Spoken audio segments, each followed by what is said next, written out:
ao lado de pessoas que estejam passando por isso, que surja algo nesse sentido e que vocês não tenham se dado conta. E para finalizar, diante de tudo que a doutora Josene nos explicou, eu tenho uma pergunta para lhe fazer. Como é que a psicologia pode contribuir para melhorar esse cenário? Eu acho que essa pergunta, ela inclusive tem um link com outras que já foram feitas. Quando eu falei que não tem como a gente pensar no paciente considerando uma única dimensão, no paciente ou numa pessoa, um profissional, médico, etc. Em sofrimento, em depressão, não tem como a gente considerar ele em uma única dimensão. Né? Então, não dá pra gente considerar que uma pessoa com depressão tem unicamente a dimensão física, porque vão ter aspectos físicos evidentes acontecendo, né, no corpo da pessoa. Então a gente precisa considerar os outros aspectos. E quando eu digo considerar, isso vem também para as condutas, para o tratamento e para a intervenção. O que acontece hoje é que os dados que a gente tem é que existe uma grande incoerência de situações. Como assim? Hoje a nossa sociedade, a nossa população é a mais medicalizada, não sei se do mundo, mas é uma das mais medicalizadas. E então isso poderia dizer pra gente, não, então se a sociedade da gente é a mais medicalizada, então a gente tem menos pessoas, né, com depressões graves e um menor número de suicídio. E a realidade não é essa, né? A gente tem mais medicalização e um número aumento crescente, né, e constante, um crescimento constante de casos de depressão e suicídio. Então isso está dizendo pra gente que só a medicação não resolve. Então a gente precisa pensar numa atuação muitas vezes multiprofissional e a psicologia, especialmente nesses casos, precisa estar alinhada, atrelada, né, ao tratamento para essas pessoas. De um modo geral, a psicologia ela pode contribuir de duas formas, pensando de uma forma macro e micro. Da forma macro, o profissional de psicologia ele precisa pensar em políticas públicas. Apesar do suicídio ser considerado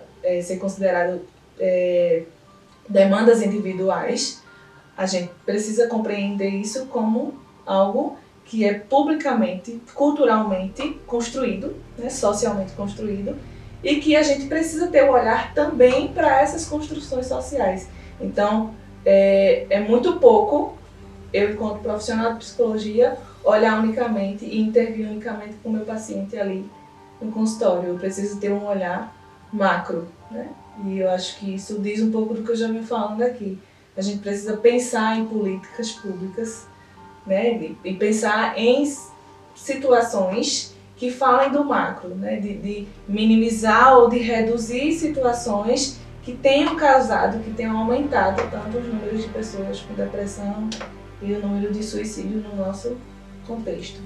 Então, eu acho que essa é uma perspectiva macro, né, de contribuição, de um olhar da psicologia para isso e de contribuições gerais mesmo nesse sentido.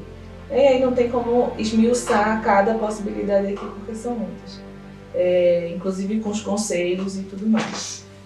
E de um olhar micro, e aí que seria, não é micro no sentido de pequeno, mas na questão individual, é a atuação mesmo diretamente com o paciente, com a pessoa que está em sofrimento. A psicologia ela é muito ampla, existem diversas abordagens e cada abordagem vai ter o seu modo de atuação, o seu modo de intervir, suas técnicas ou não técnicas, porque cada um vai ter sua perspectiva, sujeito. E dentro desse amplo contexto, cada profissional vai agir, né, de acordo com tal. Além disso, a individualidade do sujeito e do contexto do qual ele chega para a gente. De um modo geral, o que o psicólogo faz diante de uma pessoa com esse quadro é acolher as demandas. Isso reverbera na nossa vida. À medida que a gente fala, acho que horizontes vão se abrindo e a gente vai conseguindo se dar conta de coisas que às vezes estão até óbvias, mas que a gente não, né, na rotina, no cotidiano, nessa sobrecarga, desse contexto que a gente tem criado. Eu acho que o que é importante dizer é que na psicologia, como eu falei, Mas eu acho que quando a gente, não só na psicologia, mas quando a gente lida com o outro, com o humano, não existe técnica, não existe receita. Então vocês não vão encontrar uma receita que diga como se trata a depressão de uma pessoa, porque a depressão é multifatorial, né? Então, se vocês acharem uma receita, não deem valor, porque isso é muito problemático.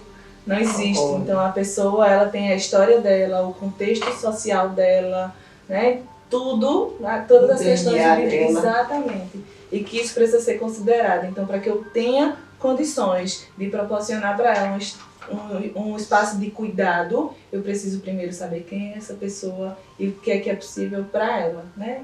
Ser empático, minimamente, mas de considerar que essa pessoa, ela tem as individualidades dela e que eu não vou ter uma receita para enquadrar ela, né? Porque se eu quiser enquadrar ela, minha chance de fracasso é 100%. 100%. Com certeza.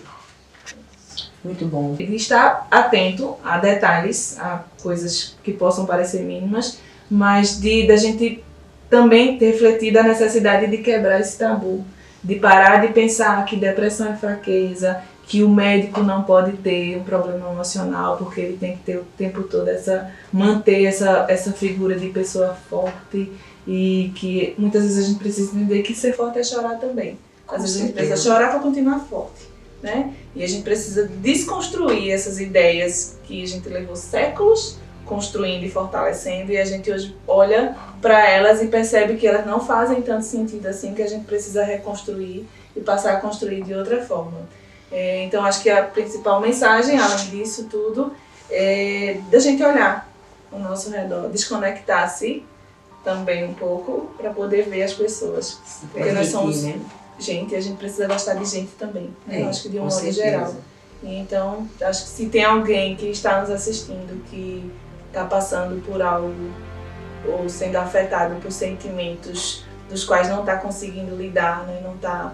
não tá suportando, quebre esse tabu, busque ajuda. Eu acho que a gente está aqui para fazer você pensar sobre isso e estamos disponíveis também para ajudar ou encaminhar. Quero agradecer a Tereza, a Eliane, a doutora Josene, que nos esclareceu muito, e estamos terminando aqui a nossa semana junto ao psicólogo, falando nesse assunto que vamos passar o tempo todo dizendo que é tabu e que a gente precisa abrir, que a gente precisa conversar mais. Boa noite a todos. Muito obrigada. Obrigada.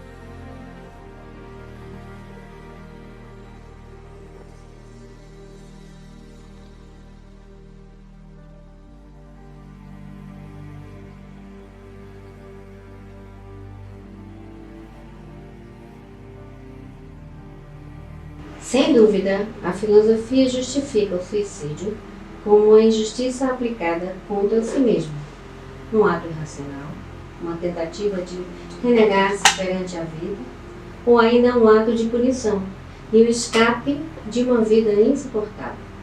O suicídio não é um mal contemporâneo, e sim um mal primitivo, e afeta todas as coisas.